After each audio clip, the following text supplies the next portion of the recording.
What's up, everybody? Nick O'Dwyer, back with you for the 10th inning, giving you another edition of This Day in Sports History. In yesterday's episode, we saw the late, great Al Kaline hitting his 307th home run, surpassing Detroit Tiger legend Hank Greenberg for most home runs in franchise history.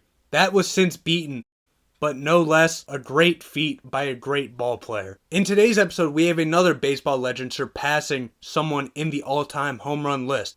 Put your guesses down in the comment section. I will get to that answer later. If you're new to the channel, consider subscribing. It really helps me out. If you all enjoy this video, leave a like on it for me. It helps the channel grow, helps it get out there. Without further ado, let's get into it.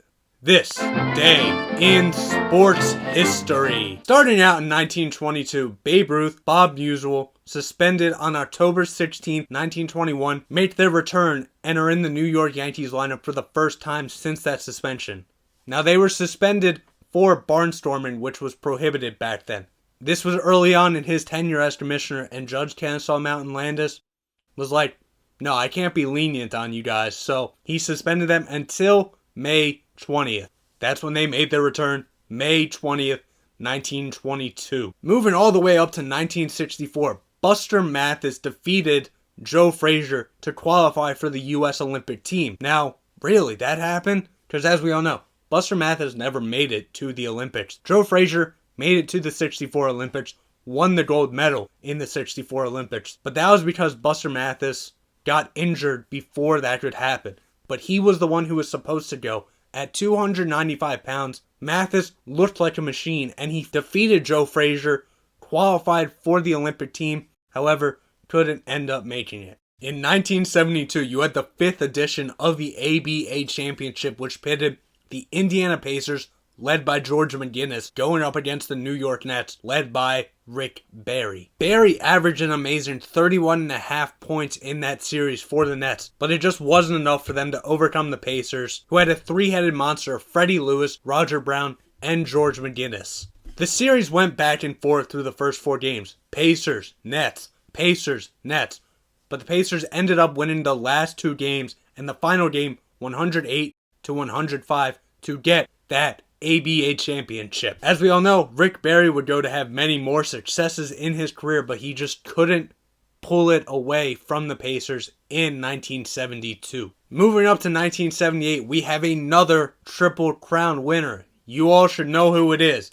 But in the 103rd Preakness Stakes, Affirmed wins the second leg of the Triple Crown. Moving up to 1983, we have a couple of things that happened on this day. First, in 1983, heavyweight boxer Larry Holmes defeated countryman Tim Witherspoon by split decision to retain his WBC title. Now, this wasn't a highly anticipated matchup. It seemed like Holmes would easily win, but no one was ready for what Witherspoon was going to bring. After 8 rounds, it seemed like anyone could win.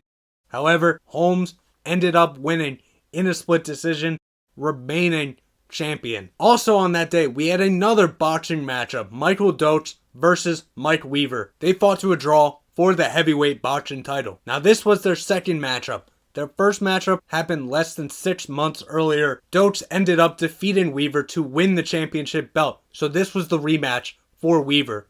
They ended up fighting to a draw in 15 rounds, so Doakes remained champion even though nobody won. Finally, in 1983 on this day, we have Phillies legend, baseball pitching legend, Steve Carlton passes Walter Johnson on the all-time strikeout list to move into second place, 10 behind Nolan Ryan at the time. Now, Carlton only had 4 strikeouts on the day, but it was enough. He was able to pass the big train Walter Johnson. In 1988, another Phillies legend, Mike Schmidt, hit his 535th home run of his career, moving into 8th place all-time on the home run list at the time, passing Jimmie Foxx to move into 8th place, 1 home run shy of Mickey Mantle. He hit this home run in the first inning against Andy Hawkins. In 1991, Bulls legend Michael Jordan wins MVP. Moving to 1992, at the 36th European Cup, Barcelona defeats Sampdoria 1-0 in London. Then going to 1998, in the 6th UEFA Champions League final,